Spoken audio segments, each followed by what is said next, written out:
Bonjour à tous. Merci à la Tribune pour son invitation. C'est le 10e forum zéro carbone. Je suis Frédéric Dabi, je suis directeur général de l'IFOP et effectivement, je vais vous présenter ici à Hôtel de Ville les principaux renseignements de notre sondage exclusif IFOP La Tribune sur le réchauffement climatique.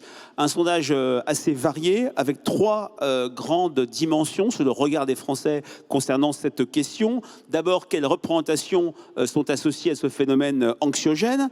Quelle motivation à agir de la part des citoyens, avec quel degré d'acceptabilité, le lien entre motivation et acceptabilité du changement climatique, de la transition énergétique est absolument fondamental, s'agissant des mesures ou des solutions à mettre en œuvre pour le climat. Et enfin, cette question, c'est une affaire de politique publique, c'est une affaire d'acteurs, et dans un contexte de défiance majeure des Français à l'égard des acteurs, pas tous les acteurs, on va le voir, lesquels bénéficient d'un crédit de confiance. Alors, qui dit sondage dit protocole méthodologique. L'enquête a été faite au mois de juin. Ce n'est pas si ancien, mais ce n'est pas très récent, parce que cette enquête a été présentée dans plusieurs régions à l'occasion de différents forums zéro carbone, la semaine prochaine à Toulouse, par exemple. Donc un sondage grand public, une mini-France qui a été constituée selon la méthode des quotas, à travers les critères de sexe, d'âge, de profession, après une stratification par région, et j'insiste là-dessus, par catégorie d'agglomération. Les 25% de Français vivant en commune rurale ont été représentés. Ce n'est pas qu'une affaire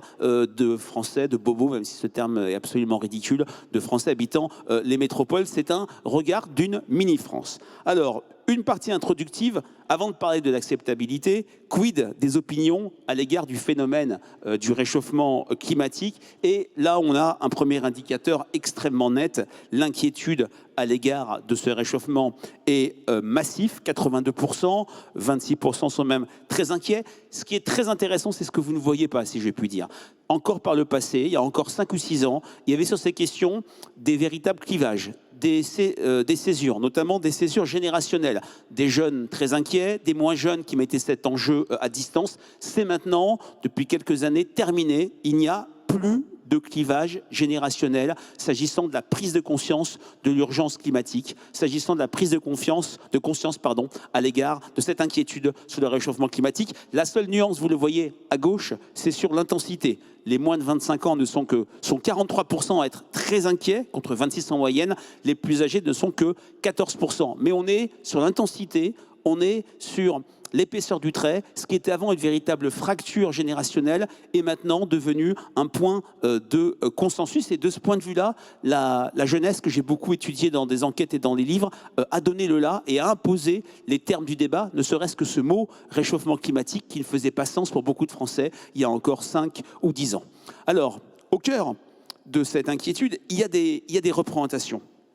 Il y a différentes perceptions sur ce réchauffement climatique qu'il faut prendre en compte. D'abord, ce qui frappe, vous voyez à travers cette hiérarchie, c'est la prise de conscience de l'urgence. Le réchauffement climatique est un phénomène qui s'accélère 86%. C'est un phénomène auquel je pense très souvent 68%. Vous avez vu sur l'accélération, c'est 36% de tout à fait d'accord, 58% chez les plus jeunes.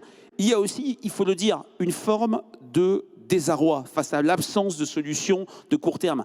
Qu'est-ce que les Français attendent du politique? Qu'est-ce que les Français attendent des politiques? C'est changer d'avis, c'est trouver des solutions. Et dans ce cadre-là, elles n'arrivent pas. Ce qui explique qu'on ait une majorité nette de Français qui considèrent qu'il n'y a pas de solution à court terme face au réchauffement climatique. C'est un phénomène inéluctable à 71%. Et puis on voit également dans cette liste de représentation à l'égard du réchauffement climatique, des attentes très fortes, notamment à l'égard des élus locaux. On est ici à la ville de Paris, où je sais qu'on aime beaucoup les sondages. Les élus locaux devraient agir davantage pour lutter contre le réchauffement climatique, 83%, avec aussi un soupçon d'injustice. Les États demandent trop d'efforts aux citoyens les plus pauvres et pas assez aux plus riches. On sait très bien que ce sentiment d'injustice peut être un frein très fort à l'acceptabilité des mesures liées pour lutter contre le réchauffement climatique. Alors là également, une autre dimension qui montre à quel point l'opinion a bougé dans cette notion, et c'est même au cœur de cette notion d'acceptabilité citoyenne, qui montre qu'il y a une sorte de mise à distance d'un sentiment de fatalité. C'est-à-dire qu'il y a quelques années, est-ce que l'amélioration du pouvoir d'achat et la transition écologique sont des objectifs compatibles? Sous les années Sarkozy, en 2008-2010, même au début des années Hollande, on avait en gros 3/4 des Français qui répondaient par la négative. Là, on a une petite majorité, mais elle est réelle, 55% de Français, qui sort de l'opposition, fin du monde, fin du mois, qui dépasse, si je puis dire, cette bataille d'Hernani. Et c'est d'autant plus vrai que l'enquête faite en juin, et on est dans le même contexte aujourd'hui, d'une crispation jamais vue sur le pouvoir d'achat, cette inflation qui inquiète psychologiquement et qui casse le moral des Français. Et pour autant, une majorité considère qu'on ne doit plus opposer inflation, pouvoir d'achat, si je puis dire, d'un côté, et transition écologique de l'autre. Quand on, même auprès de ceux, vous voyez, qui considèrent que les objectifs ne sont pas conciliables, ben on a un certain équilibre. 28%, il faut privilégier la dimension pouvoir d'achat, notamment dans les catégories populaires et les communes rurales. 17% privilégier la transition écologique, notamment dans les métropoles, mais ce n'est pas écrasant. Et là aussi, par rapport à ce que l'IFOP mesurait il y a une dizaine d'années, les lignes ont beaucoup changé. Donc, au-delà de ces représentations qui montrent ce bouger de l'opinion publique, quid des solutions, des comportements de lutte contre le réchauffement climatique? Et d'abord, une question introductive sur les mesures jugées prioritaires pour lutter contre le réchauffement climatique. Vous le voyez, qu'est-ce qu'il faut faire? Qu'est-ce qu'il faut mettre en œuvre en France? On a une hiérarchie claire avec des mesures qui relèvent, il faut le dire, moins de l'action citoyenne que de l'action des pouvoirs publics. Accélérer la transition de l'industrie à 45%, investir dans la rénovation thermique des bâtiments 44%, un gros tiers considère qu'il faut développer davantage des espaces verts et limiter le transport aérien. Auprès des habitants de l'Île-de-France, cette idée de limitation de transport aérien est nettement moins citée. Et puis vous le voyez, en bas de tableau, il y a une mesure qui est peu préconisée en termes d'objectifs prioritaires, c'est réduire l'usage des véhicules thermiques et favoriser l'utilisation des mobilités douces. C'est 13%. Auprès des Franciliens, ça monte à 24%. Et auprès du petit échantillon de la population de Paris, Paris intramuros, on arrive même à 33%. Autre élément plus concret sur l'efficacité de diverses actions pour lutter contre le changement climatique et agir en faveur de la protection de l'environnement.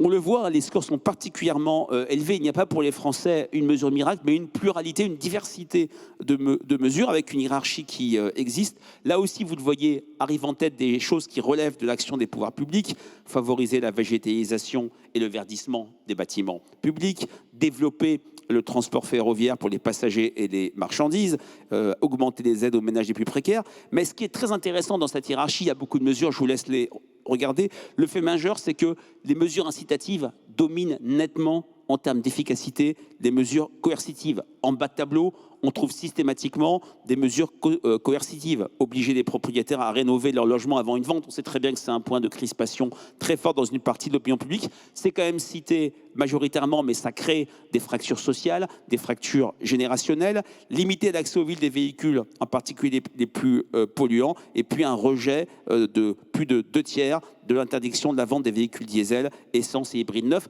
Là, on voit très bien que l'incitatif est plus privilégié que le coercitif. Il y a une seule dimension où il y a une exception, c'est l'idée d'interdire certains trajets en avion quand il existe une alternative plus rapide qu'en train. 78%. Il n'y a pas eu de débat là-dessus, pas de sentiment d'injustice des Français, mais c'est la seule mesure coercitive qui fait consensus parmi toutes celles que nous avons testées. Alors, puisqu'on est ici en Île-de-France, c'est intéressant d'avoir l'anticipation à l'horizon 2030. Quel regard sur l'avenir des mobilités et transports à l'horizon d'ici maintenant 7 ans, pardon. Ce qui est très intéressant, et ça fait écho avec ce que je vous ai dit sur la prise de conscience du danger du réchauffement climatique, clairement, les Français ont intériorisé que dans quelques années, et même en même temps, comme un continuum, leur vie quotidienne a changé, et ils se projettent dans un monde différent du leur. Et cette prise de conscience, oui, c'est le moteur de l'acceptabilité. Vous voyez que le bouleversement des mobilités est largement anticipé par les Français. En ville, il y aura moins de voitures et plus de place pour les autres mobilités, 70%, ça monte à 75% en Île-de-France. En ville, il y aura plus de personnes se déplaçant en vélo qu'en voiture, 68%. On est sur un sondage national où il y a des habitants des communes rurales qui sont à l'unisson de l'ensemble des Français. Il y a aussi une forme, vous le voyez, d'intériorisation de la fin des véhicules à moteur thermique. Une majorité considère qu'ils seront interdits en ville. Quand cette question était posée il y a quelques années, on était sur à peine 20 à 25% des Français qui avaient anticipé cette fin des véhicules à moteur thermique. De la même manière, les gens se déplaceront davantage, il y aura plus de mobilité. Les seuls points de différence où on a encore une diffusion à toute la France qui est inenvisageable, c'est l'idée que les voitures à moteur thermique seront interdites partout en France, 3/4 de non, 2/3 de non seulement en Île-de-France, presque 50-50 à Paris. En Île-de-France également, on a une majorité qui considère qu'il y aura des voitures autonomes en circulation. Au-delà de cette litanie d'items, ce qui frappe, c'est la prise de conscience et c'est la capacité d'une opinion publique qui, sur beaucoup de sujets, a du mal à se projeter dans l'avenir, a du mal à basculer dans un futur proche. Là, sur cette question des mobilités, des solutions face au réchauffement climatique, on a une opinion qui se projette. Dernier point, dernière question, et j'aurais respecté mon temps, ça me fait plaisir. Quid des acteurs? Quelle capacité des acteurs à faire avancer les choses en matière de lutte contre le réchauffement climatique? Ce qui frappe quand vous voyez cette liste d'acteurs, ce n'est pas une liste exhaustive, c'est l'homogénéité des réponses. Et là aussi, le regard sur le changement climatique est très original. Quand on pose ce type de questions pour tout sujet, on a une hiérarchie très nette entre un acteur X, Y ou Z, et on a une défiance majoritaire sur toute une série pour la plupart des acteurs. Ce n'est pas le cas. Il y a une très faible amplitude, entre 84% pour les grandes entreprises et 76% pour l'Union européenne. C'est le reflet d'un discours que nous tiennent les Français, notamment les jeunes. Tout le monde peut agir. Moi, à mon niveau, je peux faire avancer des choses là-dessus.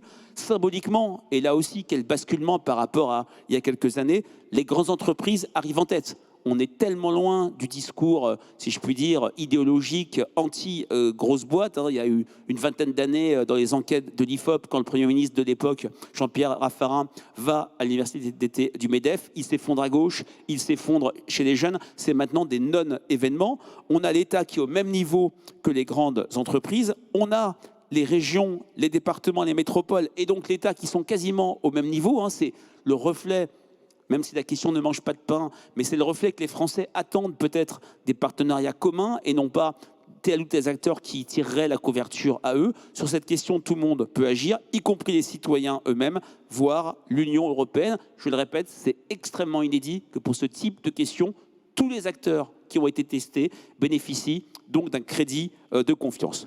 Voilà donc ce que je pouvais vous dire de cette enquête IFOP pour la Tribune, qui montre les basculements dont je vous ai parlé, cette véritable prise de conscience du côté inéluctable du réchauffement climatique, qui, il faut le dire, alimente cette éco-anxiété, notamment chez les jeunes, face à un phénomène pour lequel aujourd'hui on n'a pas de solution à court terme.